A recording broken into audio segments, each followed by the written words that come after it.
नमस्कार दोस्तों, एक नई कहानी के साथ आप सभी का स्वागत करता हूं मेरे इस YouTube channel CID crime stories में। यह घटना नई दिल्ली की एक अजीब और खौफनाक रात की थी, जब CID की टीम एक मामले की जांच करने के लिए एक पुरानी हवेली में पहुंची थी। हवेली के बारे में अफवाहें थी कि वहां एक खूंखार आत्मा रहती है जो किसी को भी वहां रहने नहीं देती। टीम के प्रमुख ACP प्रद्युमन ने इस मामले को गंभीरता से लिया और उन्हें यह विश्वास था कि इस रहस्यमय घटना के पीछे कोई इंसान नहीं बल्कि कुछ और भी हो सकता है। टीम में थे दया, अभिजीत और फ्रेडरिक्स। वे सब एक के बाद एक हवेली के अंदर गए। हवेली की दीवार पुरानी और लुढ़कती हुई थी। एक अजीब सी खामोशी हर जगह फैली हुई थी। जैसे जैसे वे अंदर बढ़ते गए, हवेली के अंदर का माहौल और भी सन्नाटा और डरावना होता गया। हर कदम के साथ एक ठंडी हवा महसूस हो रही थी, मानो कुछ CID की टीम का पीछा कर रही हो। अचानक जैसे ही वे मुख्य कमरे में पहुंचे, कमरे का दरवाजा जोर से बंद हो गया। टीम को समझ में नहीं आया कि यह क्या हुआ, लेकिन तभी एक डरावनी आवाज आई, तुम सब यहाँ क्यों आए हो? इस हवेली में रहने वाले किसी भी इंसान का कोई भविष्य नहीं होता।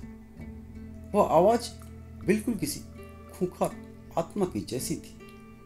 सभी के रोंगटे खड़े हो गए, लेकिन ACP प्रद्युमन ने साहस दिखाते हुए कहा, हम यहाँ किसी को नुकसान पहुंचाने के लिए नहीं आए हैं। हम तो बस इस रहस्यमय घटना की जांच करने के लिए इस हवेली में आए हैं। तभी एक भूतिया आकृति सामने आई।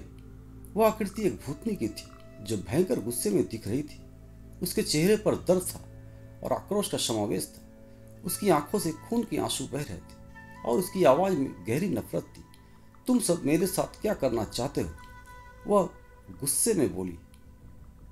अब दया और अभिजीत को समझ में आ गया था कि वह सिर्फ एक भूत नहीं बल्कि किसी का बदला लेने वाली आत्मा है।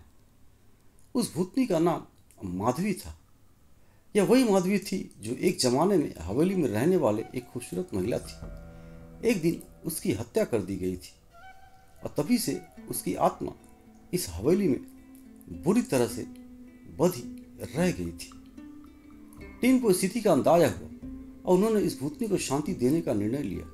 ACP प्रद्युमन ने ध्यान से कहा, हम तुम्हारे दर्द को समझते हैं, लेकिन हम तुम्हारी मदद कर सकते हैं। तुम्हारा बदला लेने से तुम्हें शांति नहीं मिलेगी, तुम्हें खुद को मुक्त कराना होगा। भूतनी की आंखों में आंसू थे, लेकिन उसका गुस्सा कम नहीं हो रहा था। फिर टीम ने एक पूजा पाठ का आयोजन किया और भूतनी को शांति देने के लिए मंत्र पढ़े।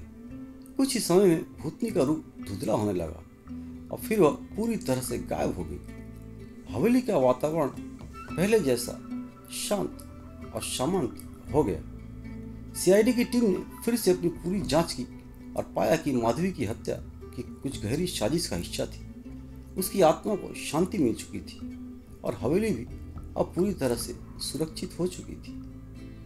माधवी के हत्यारा उस गांव का ही एक मुखिया का बेटा रूबेन था। CID की टीम ने रूबेन को अरेस्ट कर सजा दिलाई।